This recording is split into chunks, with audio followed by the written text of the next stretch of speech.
Hello, welcome to our channel. இன்றைக்கி நம்ம ஒரு ஸ்பெஷல் ஸ்நாக்ஸ் ஒன்று பார்க்க போகிறோம். இது கர்நாடகா ஸ்பெஷலு.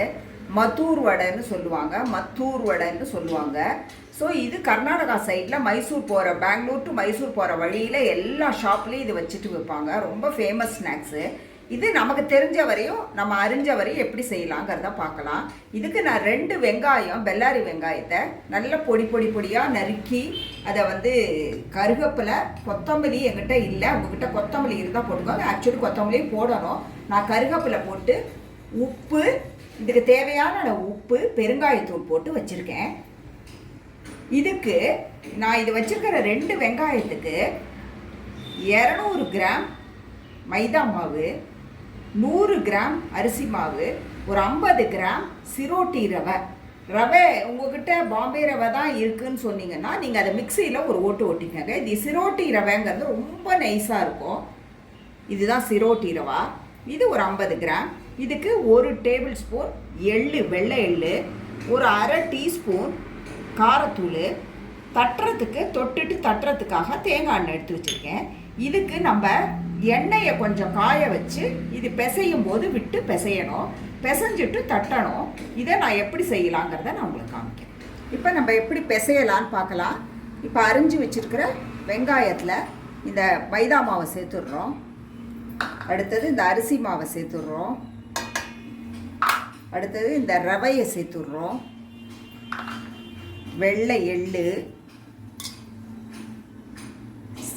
காரத்தூள், மிளகாத்தூள்.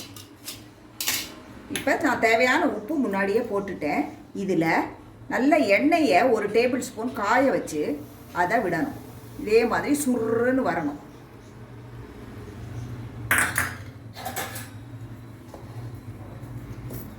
இப்போ நம்ம எண்ணெய் சூடாக இருக்கிறதுனால கை வைக்க முடியாது.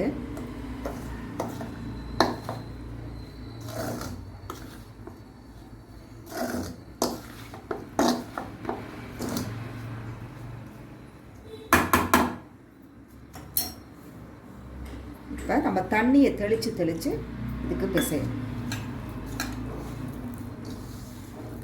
ரொம்ப தண்ணி பிடிக்காது இதுக்கு, அதனால் ரொம்ப பார்த்து விடுங்க தண்ணியை. நான் இப்போ ஒரு கை தான் விட்டுட்டேன் லேசாக. இப்போ இன்னும் கொஞ்சம் மட்டும் விடுறேன். ஏன்னா நம்ம தட்டையெல்லாம் எப்படி தட்டுறோம் அந்த பதம் இருக்கணும்.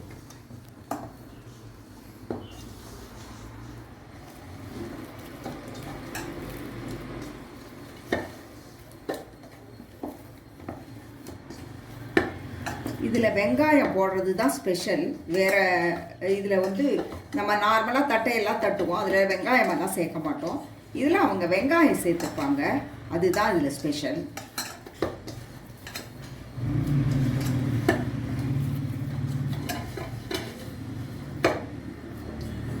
ஸோ நம்ம இந்த மாதிரி பிசைஞ்சிட்டாச்சு.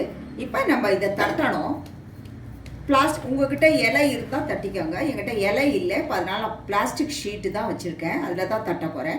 தட்டும்போது எப்படின்னு பார்க்கலாம். எண்ணெயை காய வச்சுருக்கேன் நான் அது பொரிக்கிறதுக்காக. இப்போ மத்தூர் வடைக்கு நம்ம பிசைஞ்சதை நம்ம தட்டலாம்.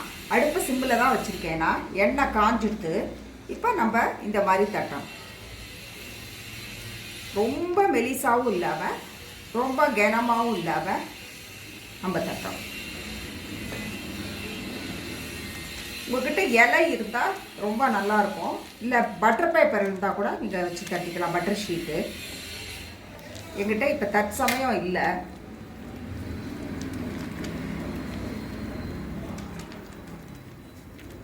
ரொம்ப மெலிசாக தட்டிடக்கூடாது.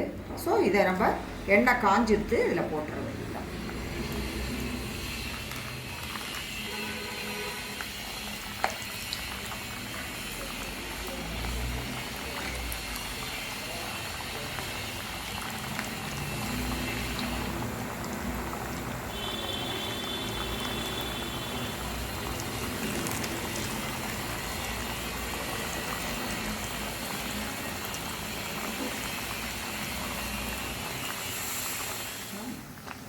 இது இப்போ வெந்துட்டே இருக்குது. இது நல்ல மீடியம் ஃப்ளேமில் தான் வைக்கணும். ரொம்ப சின்னதில் வச்சுட்டிங்கனாலும் சிம்மில் வச்சுட்டிங்கன்னா எண்ணெய் குடிச்சிடும். பெருசாக வச்சிங்கன்னா உள்ளே வேகாது.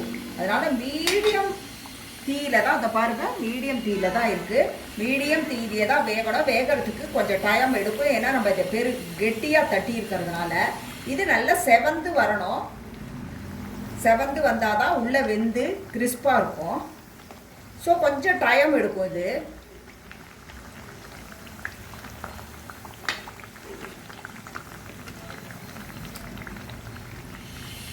இப்போ பாருங்க, ரெடி ஆயிடுச்சு.